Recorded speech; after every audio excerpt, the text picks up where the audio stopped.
Has your favorite set builder app not been updated for Iceborne yet? Have an idea of what you want for your set, but sorting through countless armor pieces in the forge seems daunting? Can't think for yourself? Then look no further. I have done the figuring out for you. This way you can make your set and I can make money. In other words, welcome to another Iceborne build video. You guys voted for heavy bowgun, and so here we are. I'm going to be going over some sets for spread, pierce, and cluster, because those are in my opinion the viable ways to play this damn weapon, and also because they're the most popular. Quick reminder / side note before we get into the sets, every build in this video will be using the razor sharp charm, which gives you spare shot, i.e. 20% chance to not consume ammo whenever you shoot.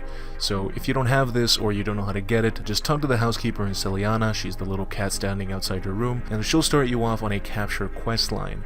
You can tell these missions apart from everything else in your optionals because they will have per in their title, and just in case you picked it up and forgot about it and you might have it in there, you can check and see. The second one that she'll give you, which will see you capture an acidic glavinus, I think, will get you the charm. Wow, that only took me how long to explain it? Maybe I should have done a 10-minute video explaining it and just drawing it out for some more ad revenue instead. Anyway, on to the sets. Let's start off with spread, because if you're into bowgun, you probably already know where this is going by now. And that is with the Zinogre heavy bowgun, the Loyal Thunder. This thing is basically Glutton 2.0. It holds 8 rounds of spread 3, 3 rounds of wyvern ammo, and it also supports sticky, para, and exhaust 2, which are all great CC ammos. You're gonna want 1 recoil suppressor mod so that you can shoot spread 3 as fast as possible, and I personally always run at least 1 shield mod on all of my heavy bowguns because they just feel too vulnerable without it, and because I'm fucking garbage. So you could alternatively run another close range up on this thing, or something like a power barrel. I also have mine augmented for 1 affinity increase and 2 defense augments because nothing else really fit, and it's slotted with a critical jewel.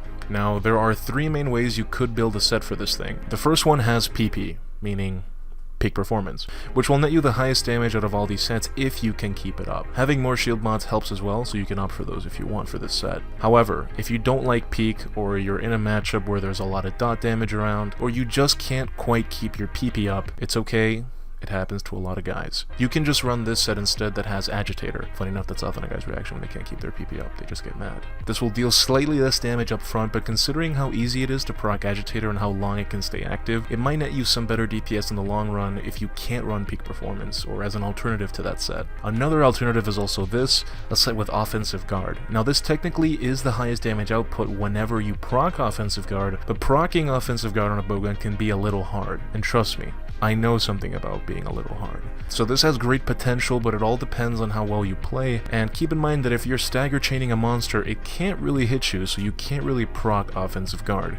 And you're a gunner, you shouldn't really be getting hit anyway all that often. And finally, the last variation of a spread build I have for you is this pseudo tank build, and for this one I use the Iron Sight charm instead of the Razor Sharp charm. So this set does not have the infinite ammo potential, but it is quite good regardless. I run this with 3 shield mods, and this has max health boost and guard, as well as 4 levels of agitator, so you can still output a crap load of damage and tank it as well. Super easy.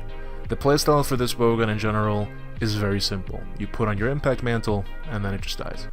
Now, moving on to Pierce, which is surprisingly my favorite bowgun set in Iceborne so far. For Pierce, we're going to be using the Nargacuga heavy bowgun, the Baleful Knight. This thing holds 8 rounds of Pierce 3, and it also supports Sticky and Sleep 1, as well as Poison and Exhaust 1 and 2. I have mine modded for 1 recoil suppressor so we can shoot Pierce 3 as fast as possible, and as a bonus we can also shoot Exhaust 2 with no downtime, which is great for getting a KO or tiring them out. I also have Power Barrel, which improves Pierce damage. I also have a power barrel, which improves pierce damage as well as exhaust effects and stun effects, which is perfect for this bowgun. Some of you might be drawn to the long barrel, I tried it as well, but because it makes your shots travel faster, that's actually worse for pierce ammo, because it means that your shots will hit the monster less times as it travels through them, which is a severe downgrade in DPS. Even on just the practice room dummy pole thing, not having long barrel makes it hit 3 times, and putting on long barrel makes it only hit twice, which is effectively a 33% decrease in damage, which is a no-no. Other than that, I just have 3 shield mods because nothing else really made a whole lot of sense. Range mods didn't really do much for me when the monster keeps attacking me, and since this is also a peak performance set, having 3 shield mods completely negates the chip damage from a lot of attacks, and obviously it just negates the more damage from being taken overall, which means we have to heal less to get back up to full to proc peak again, and it also makes you flinch less, which is also very good, so that's what I recommend. Like I said, this is a peak performance set, but that's only because we have 2 free level 2 jewel slots in the boots, so you could always fit this with whatever you want, like offensive guard, or agitator, or resentment, or some random shit like guard up, or part breaker, etc. It's all up to you. This is just what I like running, but anything else really is fine. This bowgun does not have any elemental ammo, so we can make use of non-elemental boost, which is great because its raw is kind of low, so remember to slot in a non-elemental boost deco somewhere. I put mine in the coil. Now some of you might have noticed that I am not running weakness exploit in this build. Instead, I have maximum might. Now you might be thinking, maximum might in 2019? But the thing is, since this is a Pierce build, you're going to want to hit as many parts of the monster per shot as you can. All parts. This includes non-wounded and non-weak spots.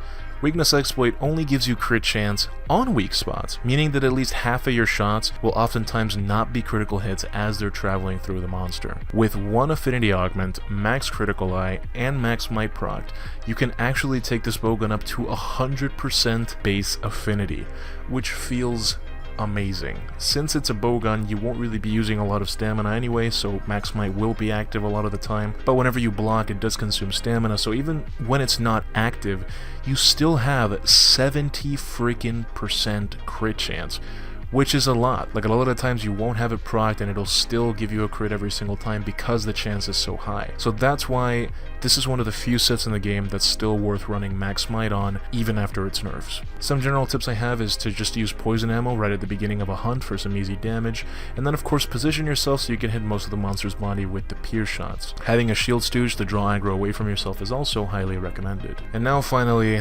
clusters. For this one we're going to be using the Solemn Reflection, which is the Shara Ejvalda heavy bowgun. The reason I'm using this one over the Zora, which was the main contender for clusters, is because of the way that you play clusters now is by using them as a secondary form of damage. You'll only really use them whenever the monster is knocked down or KO'd, and the easiest way to do that is by using sticky ammo. Now sticky ammo does a lot of damage, but most bowguns have terrible stats for both reload and recoil, like Zora and Deviljho. However, the Shara bowgun has auto reload on sticky 3, which means you pretty much have close to 0 downtime on putting them out, or at least the least amount of time of all other heavy bowguns, which is amazing. I have mine augmented for an attack increase to boost the damage of our sticky ammo and our cluster bombs, and I have 3 reload assists to help with cluster 3 reloads. I also have a shield mod because it's a crutch, and a power belt to help us out with stuns, and I have it slotted with 2 attack jewels. Now because this is a sticky focus set, we are going to run Zora's artillery secret, so our sticky ammo can do 50% more damage. I'm using the Alpha Zora helm and chest because they both have good slots and they give 2 levels of artillery each, and I'm using the beta boots because we need a 3rd piece for the set bonus. I'm also using the Black Diablo's gloves and coil for Slugger so we can get those KOs easier. The jewels I'm running are 3 Challenger jewels, 2 Release jewels, 1 Artillery jewel, a Challenger plus 4 jewel, a Release Protection jewel, an Attack jewel, and an Attack plus 4 jewel. We are looking for the highest raw possible while keeping max Slugger and Artillery secret, so this will give you level 5 attack boost, maxed out Agitator, Artillery 5, ammo up, and Slugger, and the rest are just leftover fodder skills from the armor pieces, like 2 levels of Tremor Resist, and a level of Earplugs, Marathon Runner, Divine Blessing, and Flinch Free. If you don't want to run Slugger for whatever reason, you can run this instead, which has a level of Coalescence in there as well, which is a huge boost to raw once you proc it, or if you're confident enough, you can also run this peak performance set. But I